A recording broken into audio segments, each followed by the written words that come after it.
मित्रांनो नमस्कार. मी सचिन वायकोळे, भाषण प्रशिक्षक, बार्शी, जिल्हा सोलापूर. गेल्या 9 वर्षापासून मी भाषणाचं प्रशिक्षण देण्याचं काम करतोय. माझ्याकडे वेगवेगळ्या क्षेत्रातली वेगवेगळ्या स्तरातली माणसं भाषण शिकण्यासाठी आली. विद्यार्थी आले, विद्यार्थिनी आल्या, त्याचबरोबर नोकरदार वर्ग असेल, उद्योजक असेल, राजकारणात काम करणारे असतील, बऱ्याच क्षेत्रातली माणसं माझ्याकडे भाषण शिकण्यासाठी आली. मी आज एक महत्वाचा विषय घेऊन तुमच्या समोर आलोय.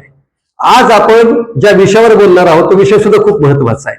तुम्ही ज्या वेळेला भाषण करायला जाता त्यावेळेला तुमच्या मनामध्ये एक प्रश्न असा असतो की आपण भाषण करायचं तर ते भाषण करण्यापूर्वी आपण ते तयार कसं करावं, म्हणजे भाषणाची संहिता तयार करावी लागते.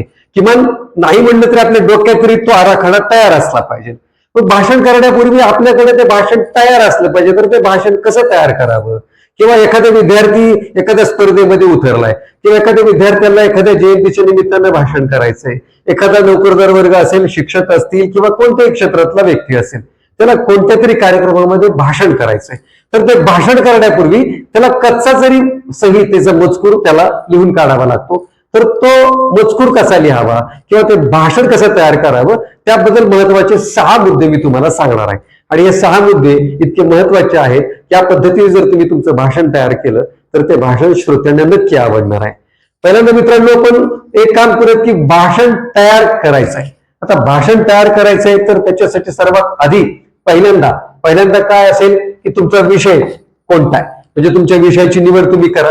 तुमचा विषय कोणता आहे, मग तो महापुरुषाचा विषय आहे का, किंवा तो एखाद्या उद्योगासंदर्भातला विषय आहे का, किंवा तुम्ही कोणता विषय निवडा, कोणताही विषय असू द्या.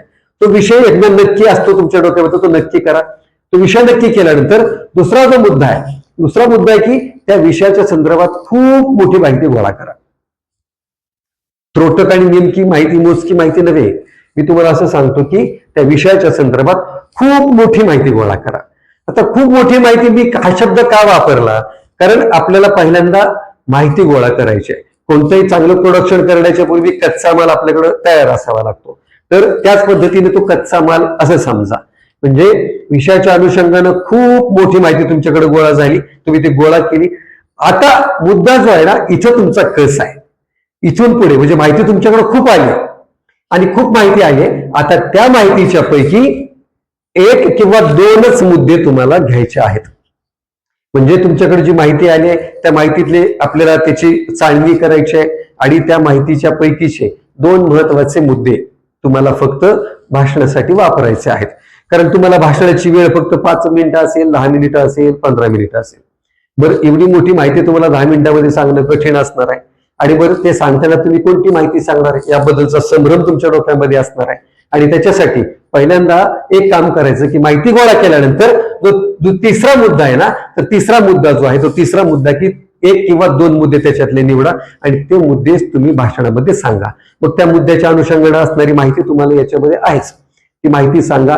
आणि मग तुम्ही त्या भाषणासाठी ते मुद्दे घेऊन गेल्यानंतर एक महत्वाची आणि चांगली गोष्ट तुमच्यासाठी होईल की आपल्याकडं 2 मुद्दे आहेत, हे पक्क होईल आणि 2 मुद्द्यांवर भाषण करताना तुमचा फोकस असेल. बऱ्याच वेळेला असं होतं की आपण खाली ठरवून येताना वर 10, 11, 12, 15 खूप डोक्यात घेतो आणि मग वर येतो व्यासपीठावर भाषण करण्यासाठी.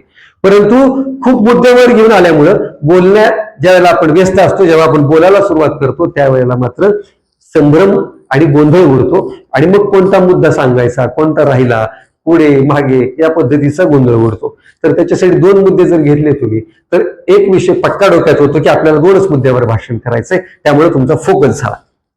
चौथा जो मुद्दा आहे, तर तुम्ही ते मुद्दे सांगत असताना त्या विषयाच्या अनुषंगानं एक तरी उदाहरण तुमच्या भाषणामध्ये तुम्हाला सांगता आलं पाहिजे. मग ते उदाहरण वर्तमानातलं सांगा, ते एखादं भूतकाळातलं सांगा, किंवा सभागृहामध्ये जे श्रोते आहेत त्या श्रोत्यांचा वयोगट कोणता आहे, वर्ग कोणता आहे, त्यांना अनुरूप असलेलं एखादं उदाहरण पुस्तकात वाचलेलं सांगा, पेपरमध्ये वाचलेलं सांगा, कोणतंही, मात्र एक उदाहरण तुमच्या त्या भाषणामध्ये असलं पाहिजे. त्यावर तो उदाहरण असल्यामुळे लोकांच्या ते अधिक लक्षात राहील. 5वा जो मुद्दा आहे की भाषण करताना एकदा तरी तुम्हाला श्रोत्यांचं कौतुक करता आलं पाहिजे. आणि कौतुक करण्यासारखेच खरं श्रोता वर्ग असतो.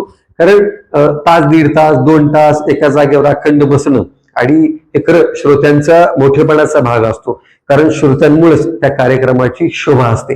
त्यामुळं तुम्हाला 5वा जो मुद्दा आहे तर तुम्हाला श्रोत्यांचं एकदा तरी तुम्हाला तुमच्या भाषणामध्ये कौतुक करायचंय. 6वा जो मुद्दा आहे की तुम्ही भाषणात उभा राहिला तर भाषणाला उभा राहिल्यानंतर तुम्हाला भाषण थांबवा म्हणून चिठ्ठी येण्यापूर्वी तुमचं वेळेत भाषण संपवलं पाहिजे, तुम्हाला ते संपवता आलं पाहिजे. आणि वेळेत भाषण संपवल्यानंतर श्रोत्यांना सुद्धा त्या भाषणाबद्दल आदर वाटायला लागतो, भाषण करणाऱ्याबद्दल सुद्धा आदर वाटायला लागतो. खरं तर भाषण तयार करताना 1 विषय निवडा, 2 त्या विषयाची माहिती गोळा करा, 3 त्या माहितीपैकी 1 किंवा 2च मुद्दे तुम्ही घ्या, 4 या माहिती घेत असताना भाषण करत असताना 1 तरी उदाहरण तुम्हाला तिथे सांगायचे, ते उदाहरण सांगा. आणि 5 तुमच्या भाषणामध्ये 5 मिनिटाच्या, 4 मिनिटाच्या, 10 मिनिटाच्या त्या भाषणामध्ये तुम्हाला श्रोत्यांचं कौतुक करायचंय, ते कौतुक तुम्हाला करायचंय. आणि 6 तुम्हाला तुमचं वेळेत भाषण संपवायचंय. मित्रांनो, खरं तर भाषण तयार करण्याची ही अतिशय सोपी पद्धत आहे. तुम्हाला हा व्हिडिओ कसा वाटला तो तुम्ही नक्की कळवा. आणि या संदर्भातले अनेक व्हिडिओ तुम्हाला माझ्या सचिन वायकोडे बार्शी या युट्यूबवर पाहायला मिळतील. धन्यवाद.